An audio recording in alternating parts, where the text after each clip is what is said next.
आज की कहानी एक ऐसे महिला की है जिनके स्वतंत्रता, प्रेम, धैर्य, शौर्य और साहस के कारण उनके शत्रु भी उनकी इज्जत करते थे। नमस्कार मित्रों, आज आपके लिए एक ऐतिहासिक कहानी लेकर उपस्थित हैं। आज की कहानी है चांद बीबी। मित्रों, कहानी में आगे बढ़ने से पहले आप हमारे चैनल को अवश्य सब्सक्राइब कर लेना, वीडियो को लाइक और अपने मित्रों से शेयर करना, एक छोटा सा कमेंट्स लिखकर हमारा उत्साह वर्धन तो जरूर करना मित्रों। तो आइए चलते हैं कहानी की ओर। दक्षिण भारत के छोटे से राज्य अहमदनगर का मुगल साम्राज्य से लोहा लेना बड़े साहस का कार्य था, किंतु अहमदनगर ने यह सिद्ध कर दिया कि यदि चांद बीबी जैसी वीरांगना का कुशल नेतृत्व मिल जाए तो अकबर जैसे प्रतापी सम्राट की सेना को मुंह की खानी पड़ सकती है। चांद बीबी अहमदनगर के शासक हुसैन निजाम शाह की पुत्री थी। बाल्यकाल में ही इनके पिता की मृत्यु हो गई थी, इसलिए शासन का काम भी इनकी माँ देखती थी। माँ ने चांद बीबी की शिक्षा दीक्षा पर विशेष ध्यान दिया।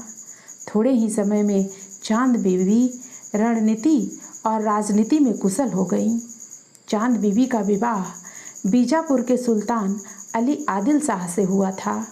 विवाह के कुछ दिनों बाद ही आदिल शाह की हत्या कर दी गई और गद्दी के लिए कई दावेदार खड़े हो गए। दरबार के अमीर और सरदार भी अलग अलग गुटों में बट गए और आपस में लड़ने झगड़ने लगे। दुखी होकर चांद बीबी अपने भाई के पास अहमदनगर चली गईं। चांद बीबी ने सोचा था कि अहमदनगर में वे शांति से अपना जीवन व्यतीत कर सकेंगी, किंतु शांति से जीवन व्यतीत करना चांद बीबी के भाग्य में नहीं था। कुछ समय बाद ही उनके भाई इब्राहिम की हत्या कर दी गई। दरबार के अमीर अपने अपने उम्मीदवार को गद्दी दिलाने के लिए षड्यंत्र करने लगे। दरबार के अमीरों की फूट और आपसी झगड़ों से अहमदनगर की शक्ति घट गई। राज्य की शासन व्यवस्था पर भी इसका बुरा प्रभाव पड़ा। उस समय दक्षिण भारत में अहमदनगर, बीजापुर, गोलकुंडा और खानदेश के प्रमुख राज्य थे। उत्तर भारत में शक्तिशाली सम्राट अकबर का विशाल मुगल साम्राज्य था। अकबर दक्षिण भारत को भी अपने साम्राज्य में मिलाना चाहता था। उसने दक्षिण भारत के राज्यों के पास अपने दूतों से संदेश भेजा कि वे मुगल साम्राज्य की अधीनता स्वीकार कर लें। खानदेश को छोड़कर अन्य किसी राज्य ने अकबर की अधीनता स्वीकार नहीं की थी। अकबर ने अपने पुत्र मुराद को दक्षिण विजय के लिए भेजा। दक्षिण के राज्यों की स्थिति अच्छी नहीं थी। एक राज्य की दूसरे राज्य से शत्रुता थी और राज्यों में दरबारियों के अलग अलग गुटों से झगड़े चल रहे थे। अहमदनगर की स्थिति भी ऐसी ही थी। मुगल सेना ने अहमदनगर में घेरा डाल दिया था, लेकिन दरबार के अमीर एक दूसरे को नीचा दिखाने में अपनी शक्ति बर्बाद कर रहे थे।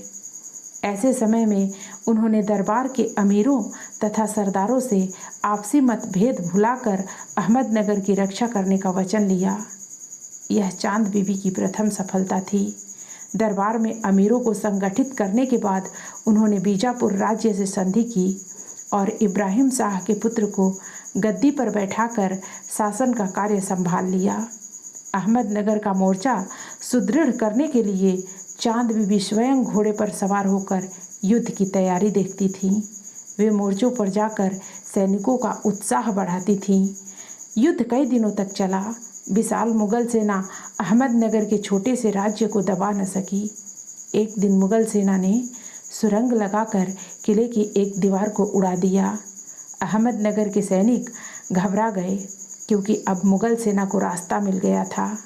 मुगल सेना भी खुश थी कि अब तो विजय निश्चित ही है, किंतु चांद बीबी रात भर दीवार पर खड़े होकर सैनिकों और कारीगरों का उत्साह बढ़ाती रहीं। रातों रात किले की दीवार की मरम्मत कर दी गई। मुगल सेना यह देखकर आश्चर्यचकित रह गई। अहमदनगर का घेरा चलता रहा। न तो चांद बीबी हार मानने को तैयार थी और ना ही मुगल सेना घेरा उठाने को तैयार थी। एक बार अहमदनगर की सेना के पास तोपों के गोले समाप्त हो गए। सैनिकों में निराशा छा गई, किंतु चांद बीबी ने धैर्य और सूझबूझ से काम लिया। उन्होंने सोने चांदी के गोले ढलवाए, जिनका प्रयोग तोपों में किया गया।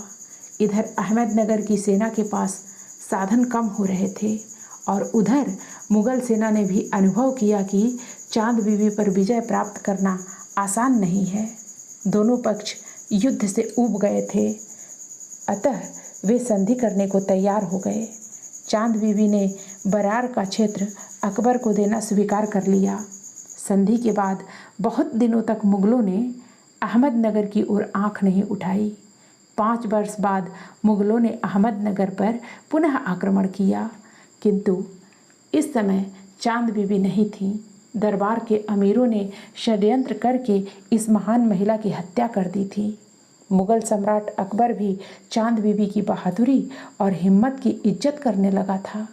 कहा जाता है कि अहमदनगर पर विजय प्राप्त करने के बाद अकबर ने उन सरदारों को ढूंढवा कर प्राण दंड दिया जो चांद बीबी की हत्या के लिए उत्तरदायी थे। धन्य है चांद बीबी, जिनके स्वतंत्रता, प्रेम, धैर्य, शौर्य और साहस के कारण उनके शत्रु भी उनकी इज्जत करते थे।